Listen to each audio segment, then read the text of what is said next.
Hello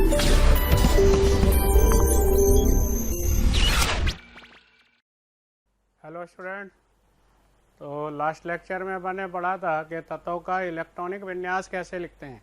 ठीक है, परमाणु क्रमांक आपको याद होना चाहिए। इलेक्ट्रॉनिक विन्यास लिखने के लिए अपन ने एक तो अफबाउ नियम पढ़ा था, एक पाउली का अपवर्जन नियम। क्या था पाउली का अपवर्जन नियम? के किसी ऑर्बिटल में विपरीत चक्रण वाले अधिकतम 2 इलेक्ट्रॉन आ सकते हैं। किसी ऑर्बिटल में विपरीत चक्रण वाले अधिकतम 2 इलेक्ट्रॉन आ सकते हैं। और अफबाउ का नियम क्या था कि विभिन्न कक्षकों में या उपकोषों में इलेक्ट्रॉन उनकी बढ़ती हुई ऊर्जा के क्रम में भरते हैं। क्या होता है? विभिन्न कक्षकों में इलेक्ट्रॉन उनकी बढ़ती हुई ऊर्जा के बढ़ते क्रम में भरते हैं। चैप्टर का क्या नाम था? आवर्ती गुण।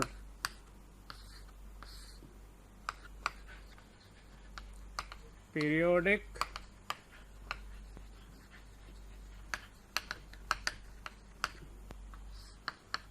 प्रॉपर्टीज।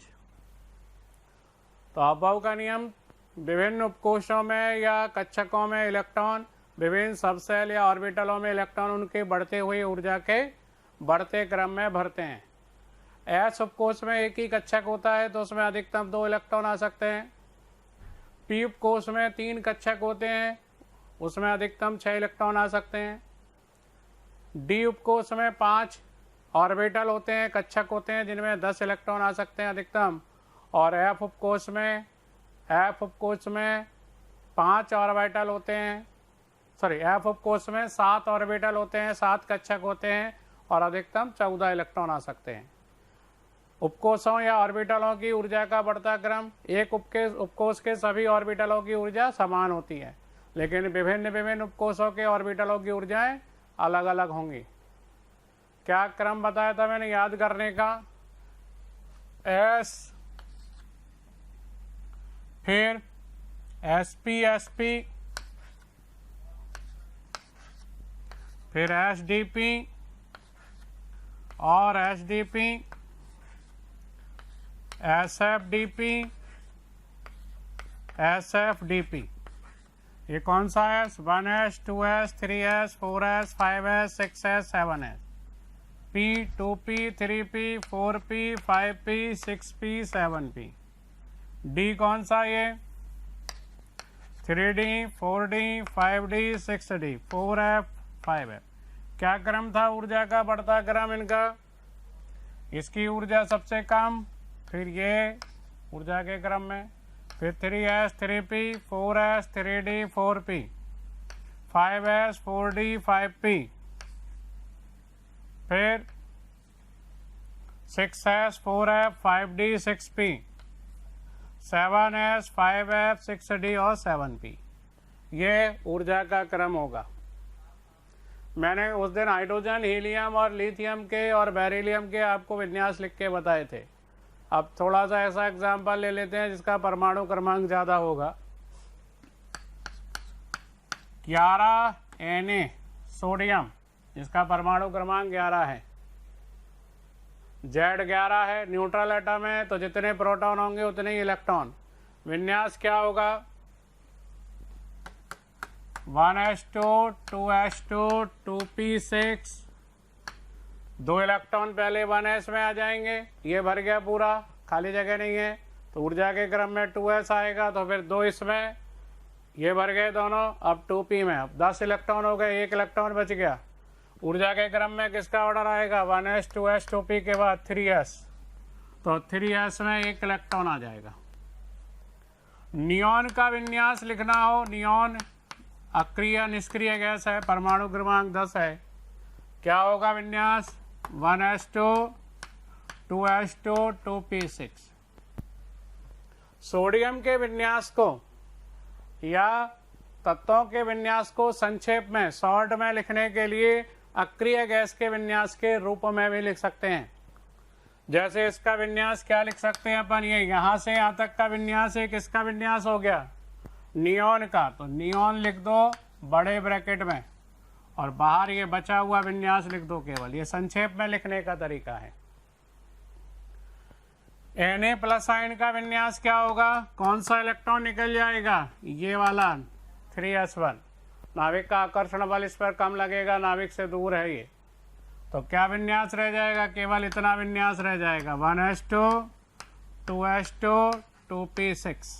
यानी Na प्लस का विन्यास किसकी तरह रहेगा? नियॉन की तरह। क्लियर? इसी तरह के एग्जाम्पल देखो, मैग्नीशियम परमाणु क्रमांक कितना है? Mg का 12। क्या होगा इसका विन्यास? अफबाउ नियम के अनुसार 1s2 2s2 2p6 और 3s2। संक्षेप में अक्रिय गैसों के रूप में लिखना है तो अक्रिय गैस ये नियॉन का विन्यास है, यहाँ से यहाँ तक ये नियॉन की तरह विन्यास है, तो नियॉन और ये 3s2। और Mg2 धनायन का विन्यास पूछे तो क्या होगा? Mg2 धनायन का विन्यास, ये 3s के 2 इलेक्ट्रॉन निकल जाएंगे तो नियॉन की तरह विन्यास हो जाएगा, इतना विन्यास रह जाएगा, 1s2 2s2 2p6। चलो और देखो, परमाणु क्रमांक 55 किसका होता है? सीजियम का। और परमाणु क्रमांक पहले 54 वाला लिख लो। 54 कौन सी अक्रिय गैस का परमाणु क्रमांक होता है? जीनॉन का। ये मैं आपको बताऊं अक्रिय गैसों के बारे में, अक्रिय या निष्क्रिय गैस कौन कौन सी है, अक्रिय गैस या निष्क्रिय गैस, इनके परमाणु क्रमांक और इनके विन्यास आपको पहले याद कर लेने हैं। हीलियम परमाणु क्रमांक 2 प्रथम अक्रिय गैस है ये। नियॉन 10 परमाणु क्रमांक 10। फिर हीलियम नियॉन आर्गन 18। फिर क्रिप्टॉन 36, जीनॉन 54 और रेडॉन 86। ये मैजिक नंबर से आप याद कर सकते हैं। इन दोनों में डिफरेंस 8 का फिर 8 का, यानी 8 8 फिर 18 फिर 18 का डिफरेंस और फिर 32 का डिफरेंस। 8 8 18 18 32 का डिफरेंस है। हीलियम का विन्यास 1s2, नियॉन का 1s2 2s2 2p6, आर्गन का 1s2 2s2 2p6 3s2 3p6, krypton का 1s2 2s2 2p6 3s2 3p6। 3d को लिख तो पहले सकते हो, लेकिन इलेक्ट्रॉन पहले किस में भरेंगे? 3d से पहले 4s में, फिर 3d में और फिर 4p में। ये क्रिप्टॉन का विन्यास होगा। जीनॉन का विन्यास यहाँ लिख देते हैं, 1s2 2s2 2p6 3s2 3p6। 3d को पहले लिख सकते हो, लेकिन इलेक्ट्रॉन ऊर्जा के क्रम में भरेंगे तो 4s में पहले भरेंगे, 4s2 4p6। 4d में पहले इलेक्ट्रॉन नहीं भरेंगे, पहले 5s में फिर 4d में। लिख सकते हो आप पहले चाहो तो 5p6। तो किसी भी अक्रिय गैस का अगर अपन बाहरी कोष का संयोजी कोष, किसको कहते हैं? सबसे अंतिम कोष, सबसे लास्ट कोष, जिसकी कोष संख्या सबसे बड़ी हो, उसको कहते हैं बाहरी कोष, अंतिम कोष, और उसी के इलेक्ट्रॉन बंध बनाने में भाग लेते हैं तो उसे संयोजी कोष कहते हैं। तो इनके अंतिम कोष या बाहरी कोष या संयोजी कोष का विन्यास क्या होगा? इसको सामान्य विन्यास कहते हैं।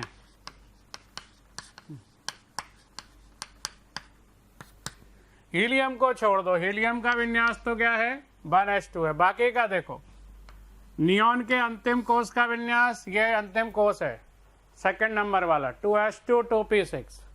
आर्गन के अंतिम कोष का विन्यास 3s2 3p6। क्रिप्टॉन के अंतिम कोष का विन्यास 4s2 4p6। जीनॉन के अंतिम कोष का विन्यास 5s2 5p6। तो हीलियम को छोड़कर इनके अंतिम कोष का विन्यास क्या होगा, ns ऑर्बिटल। n यानी सबसे बड़ी संख्या, कोष की सबसे बड़ी संख्या के लिए या अंतिम कोष की संख्या के लिए अपन n लिखते हैं। उसके पहले वाले कोष के लिए, अंतिम से पहले वाले कोष के लिए, उपांतिम कोष के लिए, सेकंड लास्ट सेल के लिए n में से एक कम कर दो। जैसे ये अंतिम कोष हो गया तो ये यहां से और यहां तक ये कौन सा कोष हो जाएगा, उपांतिम, सेकंड लास्ट। तो इसकी संख्या n लिख दी मैंने, तो ये कितना हो जाएगा, ये 4, n-1। फिर ये थर्ड लास्ट, इसको क्या लिखोगे, n-2, ये n-3 और ये n-4। अंतिम कोष को क्या लिखते हैं, n।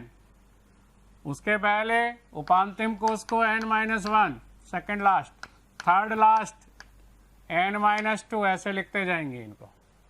तो अंतिम कोष के लिए अपन कौन सा, n यानी सबसे बड़ी संख्या, अंतिम कोष की संख्या, n-2 और n-p6। ये विन्यास है, सामान्य विन्यास कहते हैं इसको, किनका, अक्रिय गैसों का। तो किसको छोड़कर है ये विन्यास, हीलियम को छोड़कर।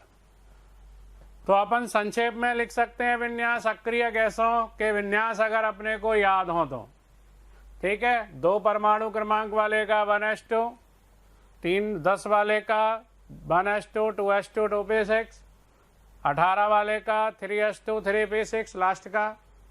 तो यहाँ तक के विन्यास को अपन ये लिख सकते हैं यार, यहाँ तक के विन्यास को नियॉन, इसी तरह 4s2, 4p6 तक के विन्यास को क्रिप्टॉन, इसी तरह 5s2, 5p6 तक के विन्यास को जीनॉन लिख सकते हैं।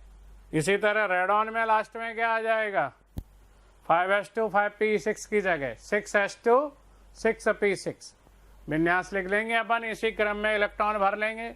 मैंने कहा ऊर्जा के क्रम में ही भरेंगे इलेक्ट्रॉन, 3D से पहले 4s में जाएंगे, पर लिख सकते हो आप 3D को पहले।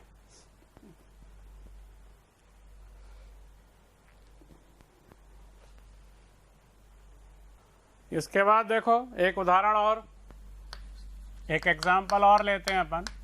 55 सीजियम का परमाणु क्रमांक 55 है।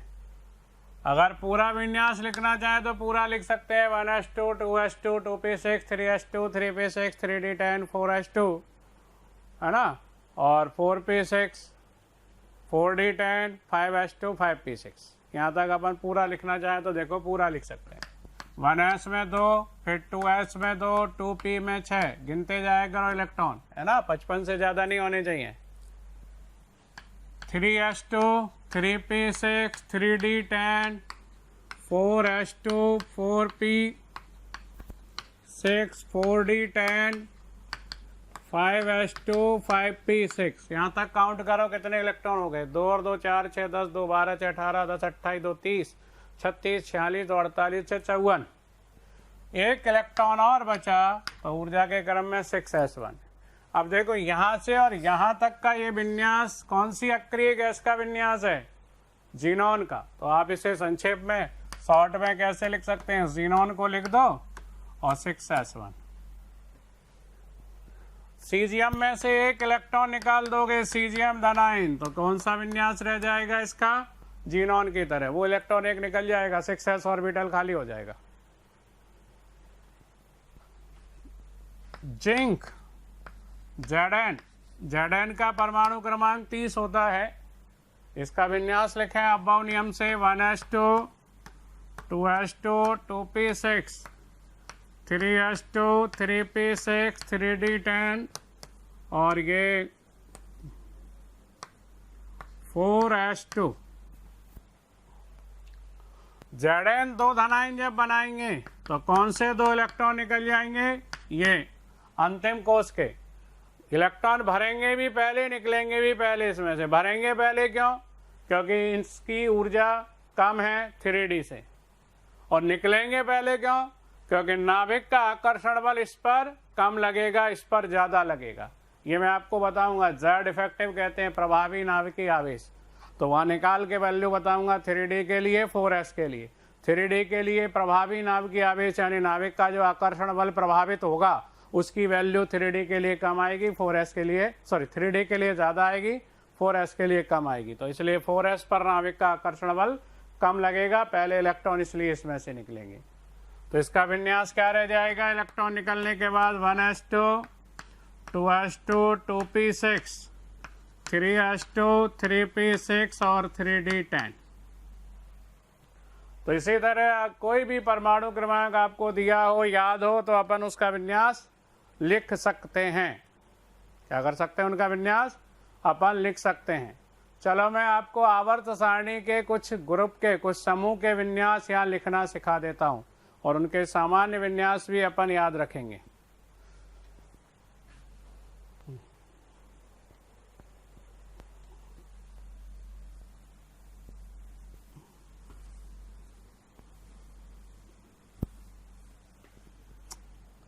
तो पहले तो आवर्त सारणी थोड़ा सा अपन देख लेते हैं और उसे याद कर लेते हैं। अच्छी बात है, अगर आवर्त सारणी याद होगी तो आपको परमाणु क्रमांक भी बहुत से तत्वों के अगर नहीं दिए हों तो याद हो जाएंगे। तो कौन सी आधुनिक आवर्त सारणी बना रहे हैं अपन? आधुनिक या दीर्घाकार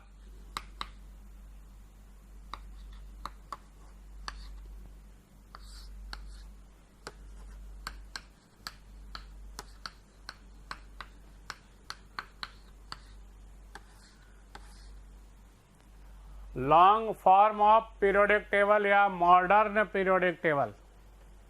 अंग्रेजी में क्या कहेंगे? लॉन्ग फॉर्म पीरियोडिक टेबल और मॉडर्न पीरियोडिक टेबल।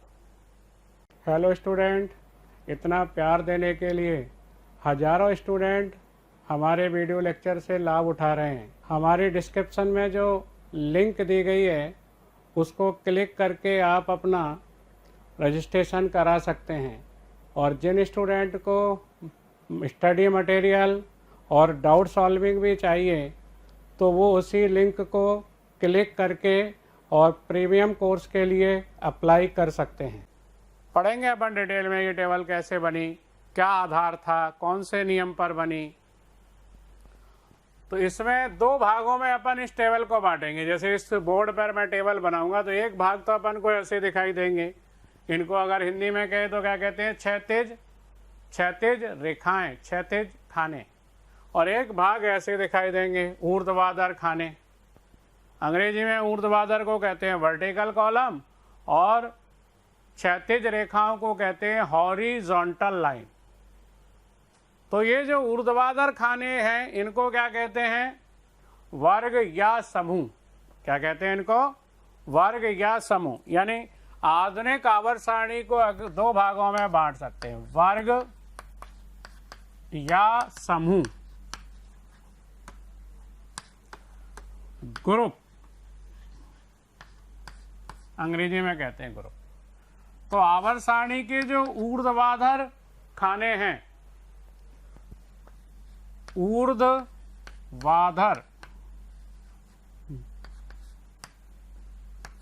खानों को वर्ग कहते हैं।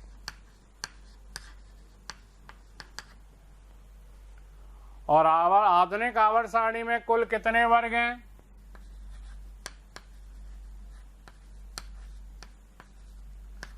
आधुनिक आवर्त सारणी में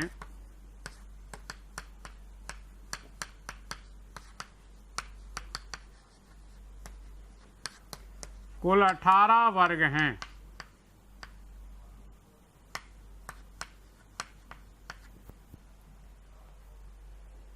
कुल कितने वर्ग हैं? 18 वर्ग हैं। इन वर्गों को दो तरह का नंबरिंग देंगे, एक तो IUPAC के अनुसार 1 से 18 तक, 1 2 3 4 5 6।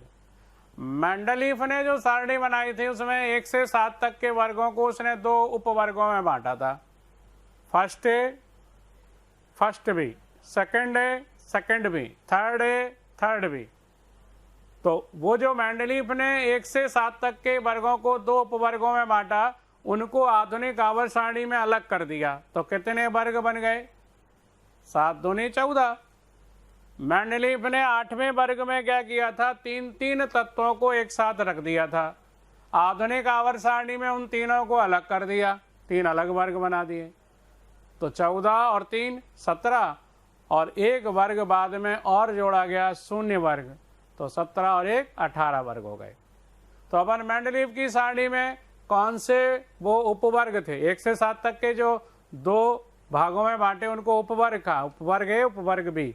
तो वो कौन से 14 उपवर्ग हैं, 8वां वर्ग कौन सा है, 0 कौन सा है, वो भी अपन यहाँ नंबरिंग में देख लेंगे। ठीक है। दूसरा आवर्त, आवर्त को कहते हैं पीरियड। तो इस आधुनिक आवर्त सारणी में जो क्षैतिज रेखाएं हैं, जो क्षैतिज रेखाएं हैं यानी हॉरिजॉन्टल जो लाइंस हैं, उनको आवर्त कहा गया। तो क्षैतिज रेखाओं को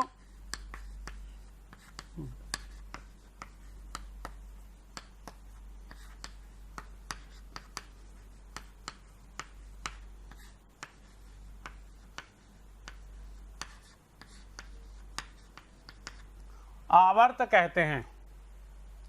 कुल कितने आवर्त हैं, कुल आवर्तों की संख्या कितनी है, 7 है। पहले आवर्त में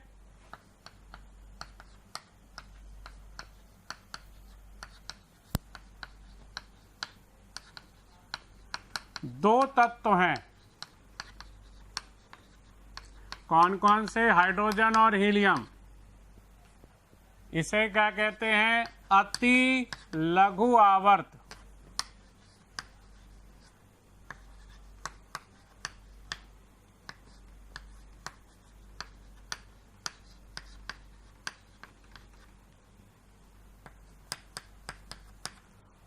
दूसरे और तीसरे आवर्तों में 8 तत्व हैं, इन्हें लघु आवर्त कहते हैं।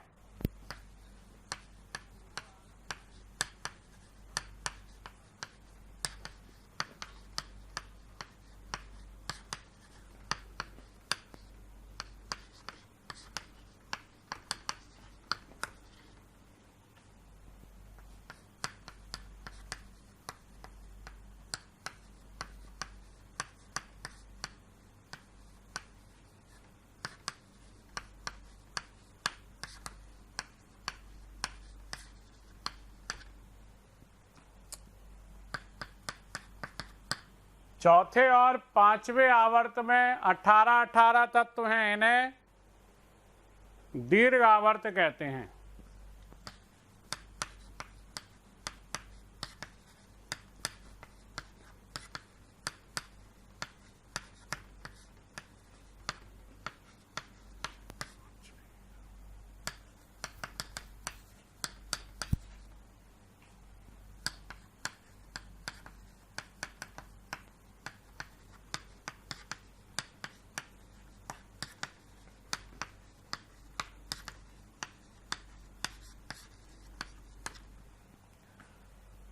छठवें आवर्त में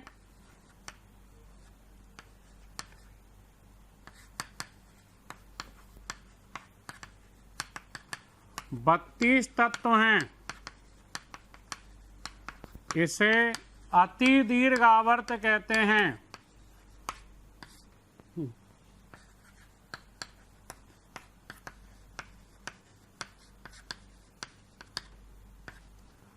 और 7वें आवर्त में अभी पूरे तत्व नहीं हैं,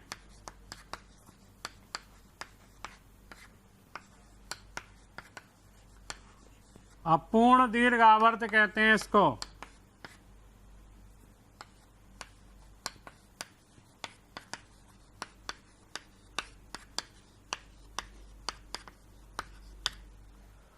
ठीक है। तो ये आवर्तों के कुछ नाम हैं। जैसे आपसे कहे अति लघु आवर्त, तो समझ जाना कौन सा आवर्त है, वो प्रथम आवर्त। आपसे कहे कि लघु आवर्त, तो लघु आवर्त मतलब दूसरा और तीसरा आवर्त। दीर्घ आवर्त चौथा पांचवा, अति दीर्घ आवर्त छठवां और अपूर्ण दीर्घ आवर्त सातवां। ठीक है। देखो मैं आपको बताऊं, जो ये अपन ने लिखा था ना S S P S P S D P S D P S F D P S F D P, वो इससे भी समझ में आ जाएगा आवर्तों से। तो ये आधुनिक आवर्त सारणी है, दो भागों में बांटेंगे, वर्ग या समूह और आवर्त। ऊर्ध्वाधर खाने वर्ग और समूह और क्षैतिज रेखाएं आवर्त। 18 वर्ग हैं और 7 आवर्त हैं।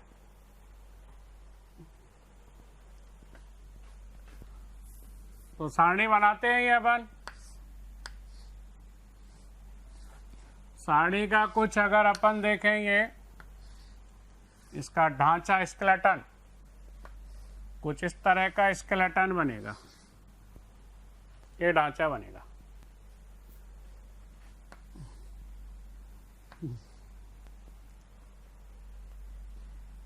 ये पहले 2 वर्ग, फिर इसमें 10 बनाएंगे, ये यहाँ से यहाँ तक 2 3 4 5 6 7 8 9 10, इसमें 6 कॉलम बनाएंगे, 1 2 3 4 5 6, ये 18 वर्ग बन गए। आवर्त कितने बनाने हैं? आवर्त बनाने अपने को 7। ये पहला, दूसरा, ये तीसरा, यहाँ पर भी ये पहला, ये दूसरा, ये तीसरा। अब यहाँ से यहाँ तक ये चौथा आवर्त, ये 5वां आवर्त, और ये 6वां 7वां आवर्त। वर्ग ये पहला, ये दूसरा, तीसरा, चौथा, 5वां, 6वां, 7वां, 8वां, 9वां, 10वां, 11, 12, ये 13, 14, 15, 16, 17 और ये 18वां वर्ग। आवर्त ये फर्स्ट आवर्त, ये सेकंड, ये थर्ड, ये फोर्थ, फिफ्थ, ये 6 और ये 7। इसमें केवल 2 ही तत्व हैं, यहाँ हाइड्रोजन और यहाँ हीलियम, और इन दोनों में अंतिम जो इलेक्ट्रॉन है वो कहाँ भरेगा? केवल s ऑर्बिटल में। तो ये देखो s, फिर इसमें 8 तत्व हैं, lithium, beryllium, boron, carbon, nitrogen, oxygen, fluorine, neon. तो इनमें ये s ऑर्बिटल में ये s खंड कहलाता है, यहां से यहां तक s ब्लॉक। किनको कहते हैं s खंड के तत्व? वे तत्व जिनमें अंतिम इलेक्ट्रॉन कहाँ प्रवेश करता है? अंतिम इलेक्ट्रॉन कहाँ प्रवेश करता है? जिनमें s ऑर्बिटल में, s कक्षक में, वो s खंड के, और जिनमें अंतिम इलेक्ट्रॉन p ऑर्बिटल में प्रवेश करेगा वो p खंड के तत्व कहलाएंगे, p ब्लॉक के। इनमें अंतिम इलेक्ट्रॉन p में जाएगा, p ऑर्बिटल में।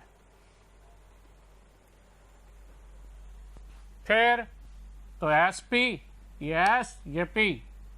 फिर यहाँ पर सोडियम, मैग्नीशियम, इनमें s ऑर्बिटल में जाएगा अंतिम इलेक्ट्रॉन, तो s। फिर यहाँ p ऑर्बिटल में जाएगा aluminium, silicon, phosphorus, sulphur, chlorine और आर्गन। sp पहले s, इसमें भी अंतिम इलेक्ट्रॉन s ऑर्बिटल में जाता है, ये s खंड का तत्व है हीलियम। तो हीलियम में अंतिम इलेक्ट्रॉन s ऑर्बिटल में जाता है, हीलियम s खंड का तत्व है, ठीक है, रखा है p खंड में है ये। आपसे कुल s खंड के तत्वों की संख्या पूछी जाएगी आवर्त सारणी में, तो आप हीलियम को भी कंसीडर या काउंट करेंगे। उसके बाद फोर्थ आवर्त में मैंने कहा 18 तत्व हैं। तो देखो पहले s, हीलियम भी s खंड का है, रख दिया है p में, गुणों में समानता के कारण, इनके साथ गुणों में समानता रखता है इसलिए। फिर sp, फिर sp, अब s, फिर d और फिर p।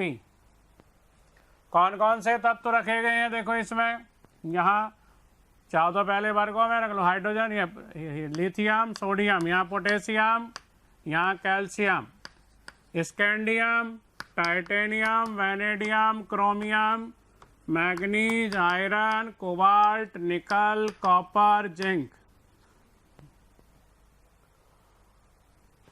और यहाँ पर beryllium, aluminium, gallium, carbon, silicon, germanium, चाहो तो ये पूरे वर्गों के लिख दो, बोरॉन, एल्यूमिनियम, गैलियम, इंडियम और ये thallium, carbon, silicon, germanium, tin और lead, nitrogen, phosphorus, arsenic, antimony, bismuth, oxygen, sulphur, selenium, tellurium, polonium, fluorine, chlorine, bromine, iodine और astatine, helium, neon, argon, krypton, xenon और रेडॉन।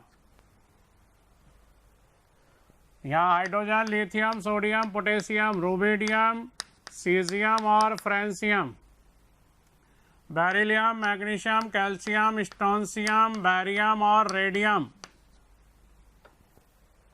स्कैंडियम है ना, titanium, vanadium, chromium, manganese, iron, cobalt, nickel, copper, zinc. फिर यहाँ yttrium,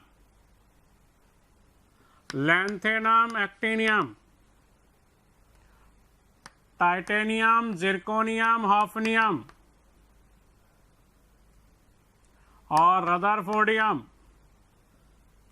vanadium, niobium, tantalum, chromium, molybdenum, tungsten, manganese, technetium, rhenium, iron, ruthenium, osmium, cobalt, rhenium, iridium, nickel, palladium, platinum, copper, silver, gold, zinc, cadmium, mercury.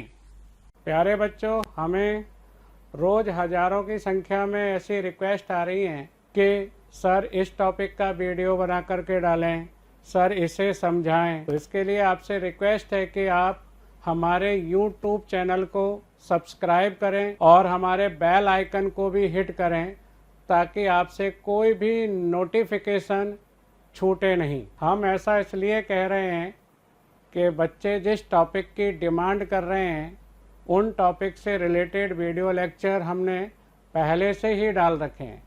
आप हमारी site पर जाएं और उन video को आप आसानी से देख सकते हैं।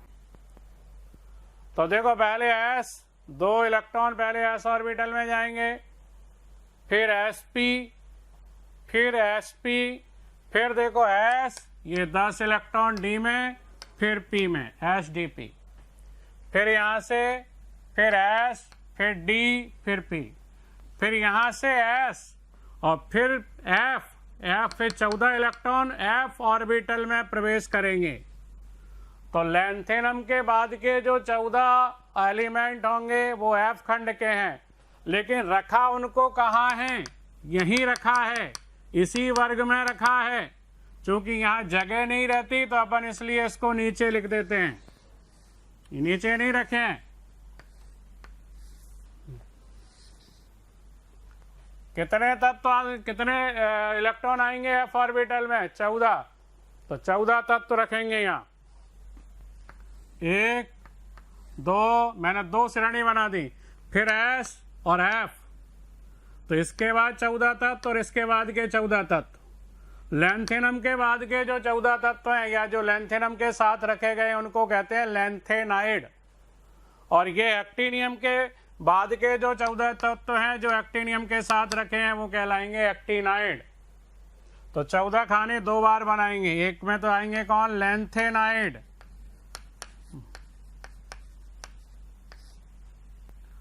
लैंथेनाइड और इसमें एक्टिनाइड।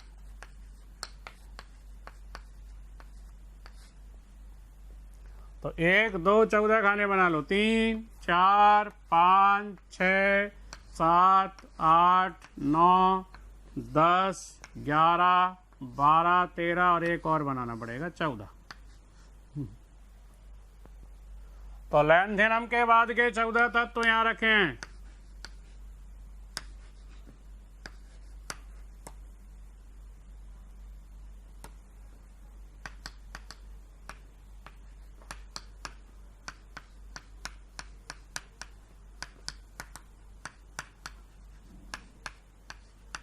ये 14 तत्व है लैंथेनम के बाद के। एक्टिनियम के बाद के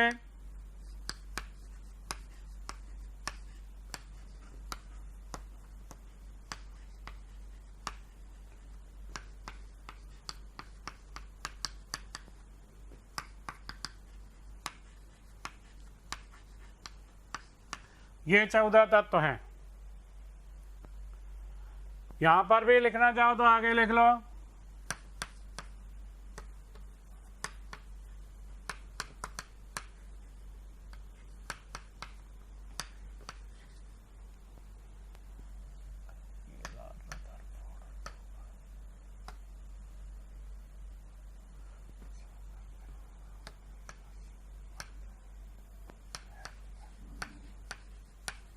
ये यहाँ पर आएंगे ये लास्ट वाली श्रेणी।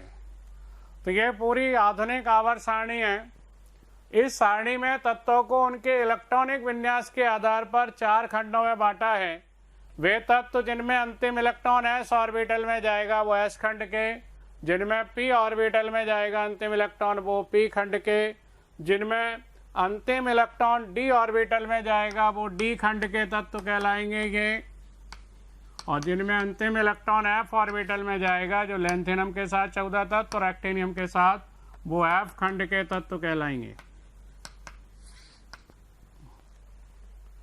तो ये 4 खंडों में इसमें बांटा गया है आवर्त सारणी में तत्वों को। इसको याद कर लेना। याद करने की ट्रिक आप लोग जानते हैं, कई टीचर अलग अलग पढ़ाते रहते हैं, है ना। या चाहो तो एक वर्गीकरण अपन पूरा लिख लें यहाँ और इनका विन्यास भी लिख लें। एक वर्गीकरण इलेक्ट्रॉनिक विन्यास के आधार पर तत्वों का वर्गीकरण।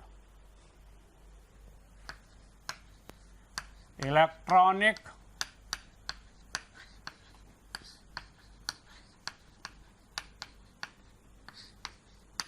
विन्यास के आधार पर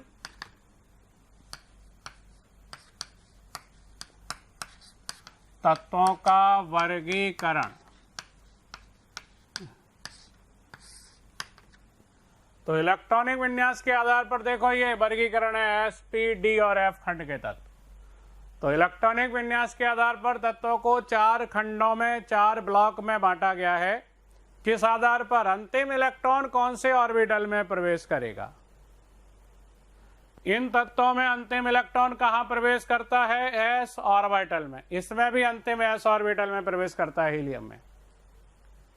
हीलियम को छोड़ दें तो बाकी इन तत्वों में अंतिम इलेक्ट्रॉन p ऑर्बिटल में प्रवेश करता है, तो ये p खंड के। और ये जो आपको 40 तत्व दिख रहे हैं इनमें अंतिम इलेक्ट्रॉन कहाँ प्रवेश करता है? d ऑर्बिटल में, तो ये d खंड के। और ये जो 14 तत्व और ये जो 14 तत्व हैं 28 तत्व हैं, इनमें अंतिम इलेक्ट्रॉन f ऑर्बिटल में प्रवेश करता है, तो इनको f खंड के तत्व कहते हैं। तो इलेक्ट्रॉनिक विन्यास के आधार पर तत्वों को 4 खंडों में 4 ब्लॉक में बांटा गया है। तो पहले s ब्लॉक एलिमेंट। किनको कहेंगे s ब्लॉक एलिमेंट? वे तत्व जिनमें अंतिम इलेक्ट्रॉन कौन से ऑर्बिटल में? s ऑर्बिटल में प्रवेश करता है, इनको s खंड के तत्व कहते हैं। s खंड में जो तत्व हैं उन्हें कौन से वर्गों में रखा गया है? वर्ग 1 और वर्ग 2 में। वर्ग 1 और वर्ग 2 में। समूह 1 में मेंडलीफ में इस समूह को कौन से उप समूह में बांटा था? फर्स्ट ए। ये फर्स्ट ए है मेंडलीफ का, और यहाँ IUPAC के अकॉर्डिंग है प्रथम वर्ग। और सेकंड को मेंडलीफ ने कौन से उप समूह में रखा था? Second A. इसमें कितने तत्व हैं? 7। Hydrogen, hydrogen, lithium, sodium, potassium, rubidium, caesium और फ्रांसियम। ठीक है, इसको ऐसे याद कर लेते हैं, है ली ना की रब से फरियाद, है ली ना की रब से फरियाद। इनके विन्यास देखो, इसका परमाणु क्रमांक 1, फिर 3, 11, 19, 37, 55 और 87। यहाँ डिफरेंस 2 का, तो 2, फिर 8, फिर 8, फिर 18, फिर 18 और फिर 32। इसको मैजिक नंबर बोल देते हैं कुछ लोग। इसका पूरा विन्यास तो लिख लेना, मैं अंतिम कोष का विन्यास लिख रहा हूं केवल 1s1, इसका 1s2 और लास्ट वाला मैं केवल अंतिम कोष का लिख रहा हूं 2s1। इसका पूरा विन्यास लिख लेना 3s1, इसका पूरा विन्यास लिख लेना 4s1, इसका पूरा विन्यास लिख लेना 5s1, इसका पूरा विन्यास लिख लेना 6s1 और इसका भी लिख लेना। अगर अपन अक्रिय गैस के रूप में लिखना चाहे तो लिख सकते हैं हीलियम, ये neon 1s2 2s2 2p6 neon, यहाँ आर्गन, यहाँ क्रिप्टॉन, यहाँ जीनॉन, अक्रिय गैस के रूप में लिख दो चलो संक्षेप में, और ये रेडॉन 7s1। तो इस वर्ग के तत्वों का अगर अंतिम कोष का सामान्य विन्यास लिखें तो क्या होगा, वो NS1। ऐसे इनका लिख दो, यहां पर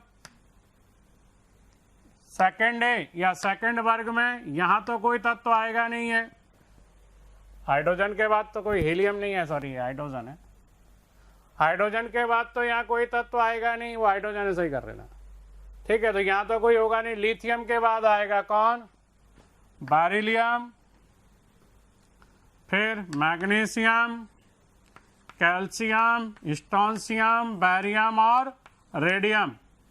परमाणु क्रमांक 4, 12, 20, 38, 56 और इसका 88। यहाँ डिफरेंस निकालो। अब ये वाला डिफरेंस खत्म हो जाएगा 2 वाला, तो 18, फिर 18, फिर 8, 8, फिर 18, 18 और ये 32।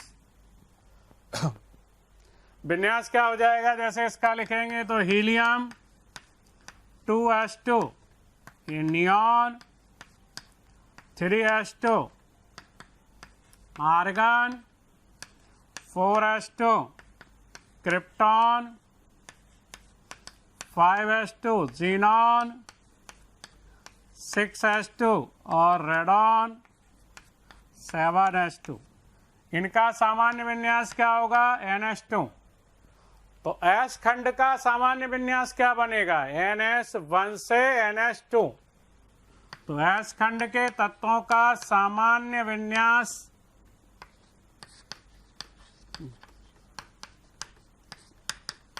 NS1 से 2 होगा। यह पूछा जाए कि आवर्त सारणी में S खंड के कुल तत्वों की संख्या, तो 7 और 6 13 और एक ये भी है आवर्त सारणी में, ये भी है S खंड का तत्व है हीलियम।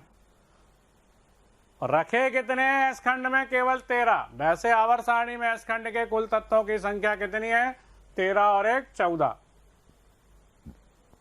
ठीक है, 14 तत्व हैं, नोट करो ये।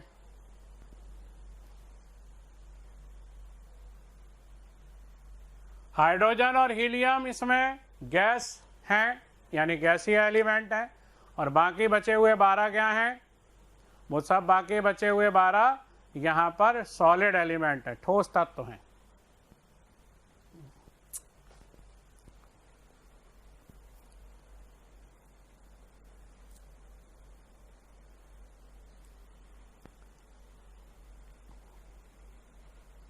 इसको कैसे याद करोगे, बेटा मांगे कन्या सुंदर, बेटा मांगे कन्या सुंदर बापू राजी। या कुछ लोग कह देते हैं बेटा मांगे कार स्कूटर बापू राजी।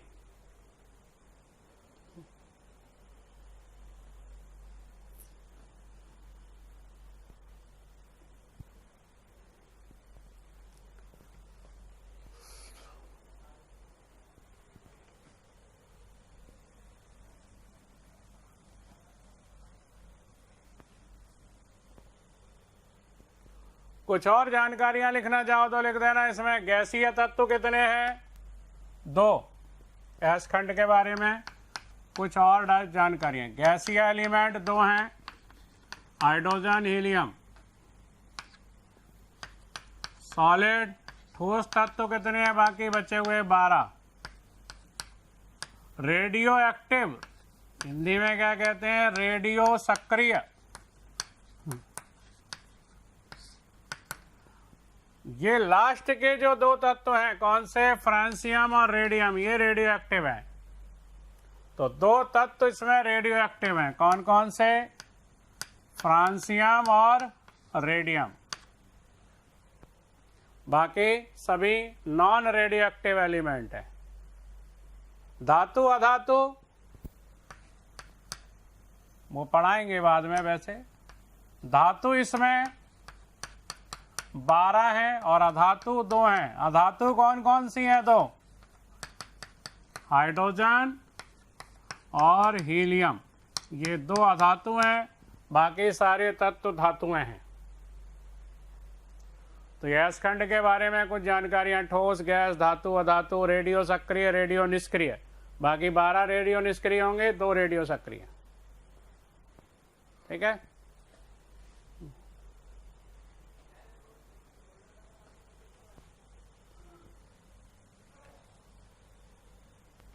इसके बाद पी ब्लॉक। अगर आपको हमारे वीडियो पसंद आए तो उन्हें लाइक और शेयर ज़रूर करें ताकि वे ज़्यादा से ज़्यादा ज़रूरतमंद बच्चों तक या स्टूडेंट तक पहुंच सकें। आपके स्नेह और प्यार को देखकर हमारी मोशन की पूरी टीम बहुत ही मोटिवेटेड है और हम प्रयास कर रहे हैं आपके लिए और अच्छे से अच्छे वीडियो बना सकें।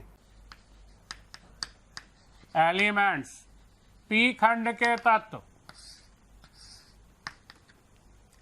कौन से कहलाएंगे? पी खंड के तत्व वे तत्व जिनमें अंतिम इलेक्ट्रॉन कहाँ प्रवेश करता है? पी ऑर्बिटल में। वे तत्व जिनमें अंतिम इलेक्ट्रॉन पी ऑर्बिटल में प्रवेश करता है।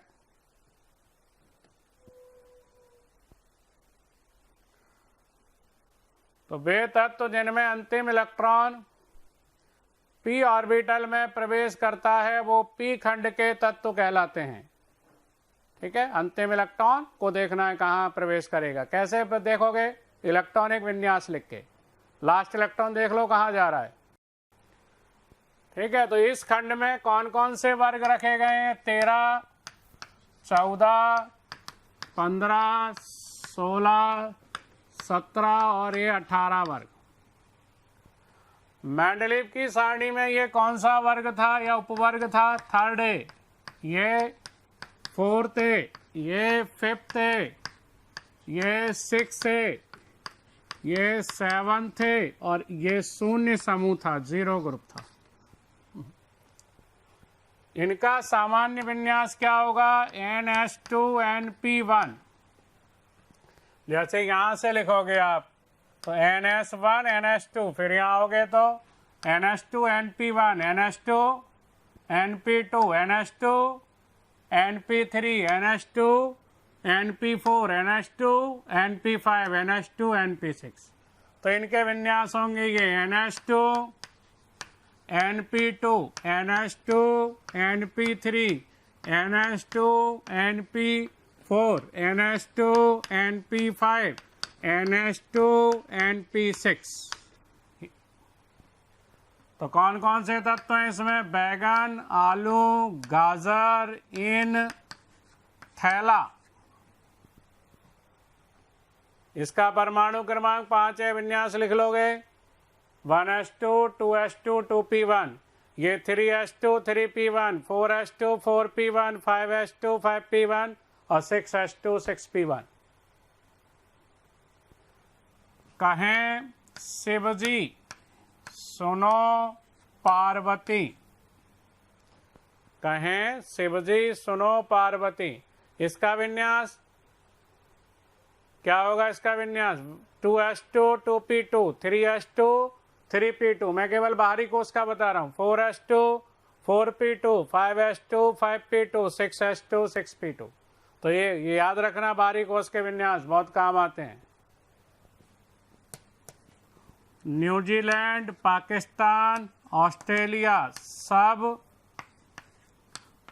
बिक गए। न्यूजीलैंड, पाकिस्तान, ऑस्ट्रेलिया सब बिक गए। इसका विन्यास बाहरी कोष का 2s2 2p3, 3s2 3p3, 4s2 4p3, 5s2 5p3, 6s2 6p3।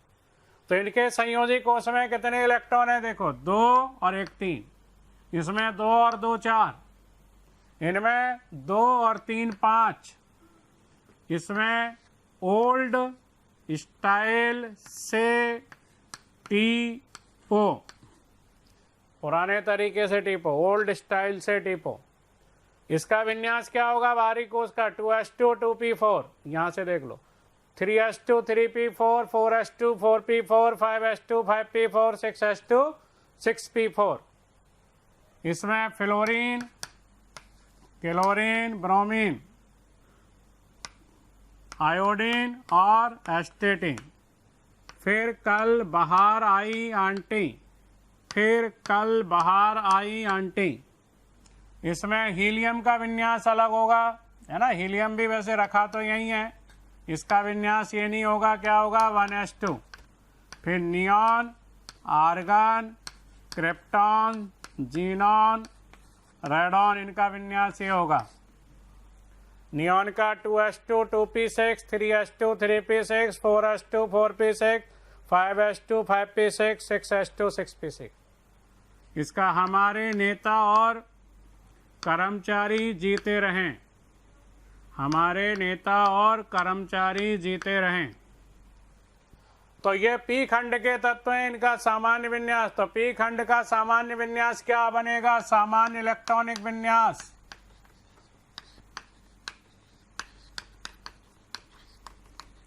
तो पी खंड के सभी तत्वों में ns यानी बाहरी कोष का s ऑर्बिटल तो पूरा भरा रहेगा, ns2।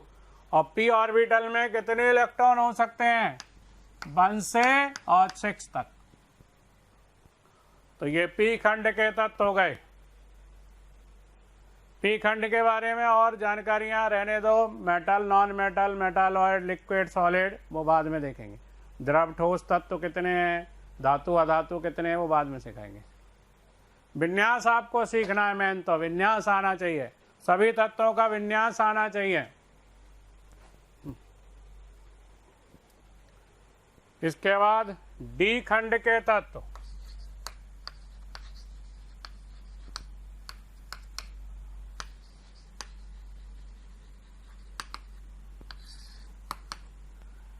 डी खंड के तत्व अगर अपन देखें तो इन्हें 3 वर्ग से लेके और 12वें वर्ग तक रखा है। और डी खंड कहाँ से स्टार्ट होता है? पहले आवर्त, दूसरे आवर्त, तीसरे आवर्त में कोई भी डी खंड का तत्व नहीं है, क्योंकि एस, एसपी, एसपी कहाँ से आएगा? डी खंड का तत्व चौथे आवर्त से। पहले आवर्त में केवल एस खंड के हैं, दूसरे में एसपी और तीसरे में एसपी खंड के तत्व हैं। चौथे आवर्त में आएंगे एस खंड के पहले 2 तत्व, फिर डी खंड के 10 तत्व, फिर पी खंड के 6 तत्व। तो कहाँ आएंगे डी खंड के तत्व? चौथे आवर्त में। वर्ग कौन कौन से हैं जिनमें ये आते हैं? 3rd, 4th, 5th, 6th, 7, 8, 9, 10, 11, 12 ये वर्ग है। मैंडलीफ में कौन कौन से उपवर्ग थे? ये 3rd भी, ये 4th भी, ये 5th भी, ये 6th भी, ये 7th भी, और ये यहां से यहां तक ये पूरा 8वां वर्ग था मैंडलीफ की सारणी में। ये फर्स्ट भी था, ये सेकंड भी वर्ग या उपवर्ग था। आवर्त कौन से स्टार्ट होंगे? ये 4th आवर्त से। इसको याद करने का तरीका यह, साइंस टीचर विनीता किरमानी मांगे फीस, कॉपी नहीं, copper, zinc. Science teacher Vinita Kirmani मांगे फीस, विनीता किरमानी मांगे फीस, कॉपी नहीं कॉपर जिंक। ठीक है, या ऐसे भी याद कर लेते हैं, शक्ति बेकार मत फेंको नी कुजन। कई तरीके हैं, जो भी याद कर। परमाणु क्रमांक इसका 21, 22, 23, 24, 25, 26, 27, 28, 29 और 30। विन्यास क्या होंगे? यहाँ पर इसका विन्यास लिख लेना अबव नियम से। लास्ट में D1, लास्ट इलेक्ट्रॉन D2 में, फिर D3, यह अपवाद आएगा अबव नियम का। इसमें D5 हो जाएगा, D5, D6, D7, D8, ये D9 की जगह अपवाद आएगा D10, 3D10, 4s1 अपवाद, और ये 3D10, 4s2। तो इसमें 2 अपवाद आएंगे अबव नियम के, एक ये और एक ये। ठीक है, तो इनके विन्यास लिख लेना, ये 2 अपवाद आएंगे इसमें। 5th period. अच्छा, इसको क्या कहते हैं? ये जो सीरीज है इसका नाम है, इसको प्रथम संक्रमण श्रेणी कहते हैं। प्रथम संक्रमण श्रेणी, या इसमें अंतिम इलेक्ट्रॉन कहा जाता है 3D ऑर्बिटल में, तो इसको 3D श्रेणी भी कहते हैं। विन्यास लिखोगे तो इसका 3D1, लास्ट का लिख रहा हूं मैं केवल, 4s2, 3D2, 4s2, 3D3, 4s2, और ये 3D5, 4s1। ऐसा क्यों हुआ है? डी में आधा डी में क्यों आ गया इलेक्ट्रॉन पहले 4s से पहले? होना तो 3D4 और 4s2 चाहिए, 4s में पहले 2 इलेक्ट्रॉन भरने के बाद। तो इसका कारण आपको परमाणु संरचना में बताएंगे, क्योंकि आधा भरा हुआ और पूरा भरा हुआ जो ऑर्बिटल होता है, आधे भरे हुए पूरे भरे हुए जो उपकोष होते हैं वो ज़्यादा स्थायी होते हैं। आधे भरे पूरे भरे कक्षक ज़्यादा स्थायी होते हैं, इसलिए 3D5 भर गया, 3D5 आधा है, ज़्यादा स्थायी है। और भी कारण बताएंगे आप। यहाँ 3D5, 4s2, 3D6, 4s2, 3D7, 4s2, 3D8, 4s2, 3D10, 4s1। यहाँ भी वही कारण, ये पूरा भर गया, ज़्यादा स्थायी है, इसलिए 4s में 1 इलेक्ट्रॉन रह जाता है, 1 इलेक्ट्रॉन D में आ जाता है। और ये 3D10 और ये 4s2। तो ये इनके विन्यास है बाहरी कोश के। जब धनायन बनाओगे तो पहले कौन से इलेक्ट्रॉन निकालोगे? 4s के, और 4s के बाद फिर 3D से निकालोगे इलेक्ट्रॉन। जैसे मैं आपको बताऊं Fe, परमाणु क्रमांक इनके Fe का विन्यास क्या है? वैसे तो 3D6, 4s2। अब Fe 2 धनायन का विन्यास क्या होगा? 3D6, ये 2 इलेक्ट्रॉन निकाल दोगे। और Fe 3 धनायन का विन्यास क्या होगा? 2 इलेक्ट्रॉन यहाँ से, 1 यहाँ से निकल जाएगा, 3D5। नेक्स्ट, यारी जरा निभाना मौत तक। यारी जरा निभाना मौत तक, ये कहाँ से स्टार्ट होगा? 21 में 18 जोड़ दो, 39 से। रुकावटें राहें पड़ें, यारी जरा निभाना मौत तक, रुकावटें राहें पड़ें, आग में कूद जाना। इसका परमाणु क्रमांक हो जाएगा 48, एक एक बढ़ता जाएगा। उसके बाद इसको क्या कहते हैं? ये प्रथम संक्रमण है, तो इसको क्या कहेंगे? द्वितीय संक्रमण श्रेणी या 4D श्रेणी। 4D क्यों? क्योंकि इनमें अंतिम इलेक्ट्रॉन 4D ऑर्बिटल में जाएगा। तो जैसे यहाँ 3D1 है तो यहाँ 4D1, यहाँ 4s2 है तो यहाँ 5s2। पर ऐसा नहीं है, सबके विन्यास ऊपर वालों की तरह नहीं है, इसमें अपवाद बहुत सारे हैं, वो देख लेंगे अपन बाद में, अभी नहीं। 6 पीरियड ला हफ्ता बरना रे उधर या बरना रे उसकी इधर पिटाई ला हफ्ता बरना रे उसकी इधर पिटाई और होगी। अब यहां देखना, इसका परमाणु क्रमांक 57। ये तो डी खंड का तत्व है, लैंथेनम। अपवाद है वैसे ये। इसका विन्यास लिखोगे तो वैसे 57वां इलेक्ट्रॉन, 57 नंबर वाला इलेक्ट्रॉन, अंतिम इलेक्ट्रॉन, अफबाउ नियम के अनुसार जो ऊर्जा का क्रम है उसके अनुसार 4f में जाना चाहिए, लेकिन इसमें 5d में चला जाता है, तो ये डी खंड का है।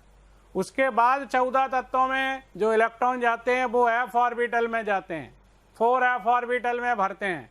तो इसके बाद के 14 तत्व f खंड के हैं, तो 57 और 14 f खंड में चले जाएंगे, तो 71।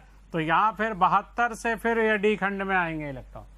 इसमें पहले चला गया 5d में एक इलेक्ट्रॉन, इसके बाद वाले 14 तत्वों में 4f में जाएंगे, तो फिर 14 4f 14 4f 14 पूरा भर जाएगा, तब 5d में आना स्टार्ट होंगे। तो 72 से लेके ये 80 तक।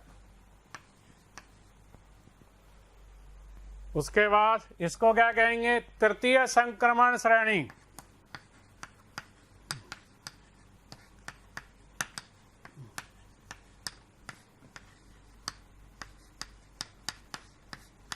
या 5d श्रेणी।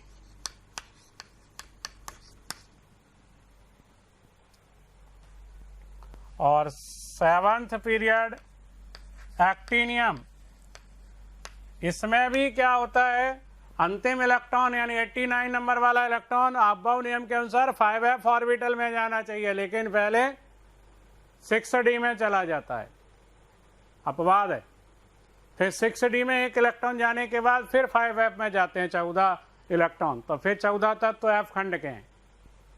तो अकेला रदरफोर्ड डूबा सागर में, बोहर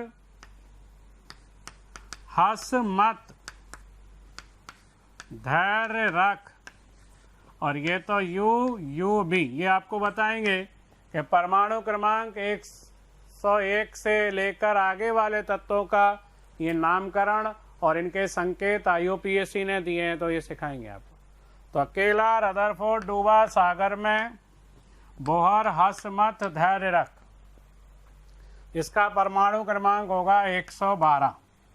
ये चतुर्थ संक्रमण श्रेणी कहलाएगी, या इसी को कहते हैं 6d श्रेणी। तो इनको याद रखना जरूरी है। विन्यास केवल अभी इनके ही याद कर लो, फिर आगे और सिखा देंगे आपको इनके सबके।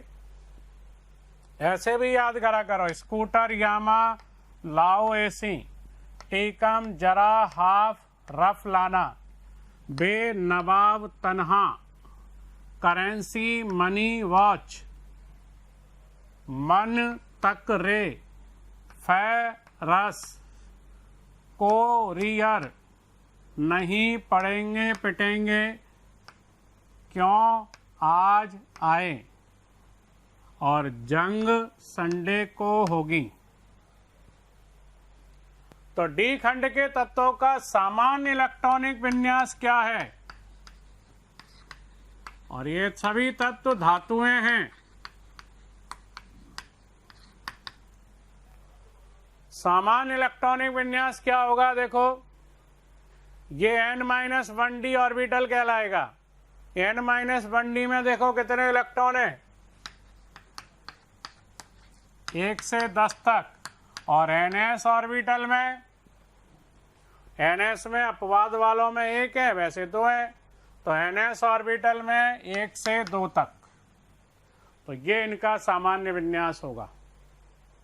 ये सभी तत्व धातुएं हैं। ये 2 द्रव हैं, मरकरी और यूयूवी। इसको कहते हैं अन या उन बाई यम। तो ये 4 संक्रमण श्रेणी है। 4 डी खंड के जो तत्व हैं उनकी ये श्रेणी है। आवर्त में ये वर्ग हैं। कुल तत्व तो 40 हैं डी खंड में, देख लो, गिन लो।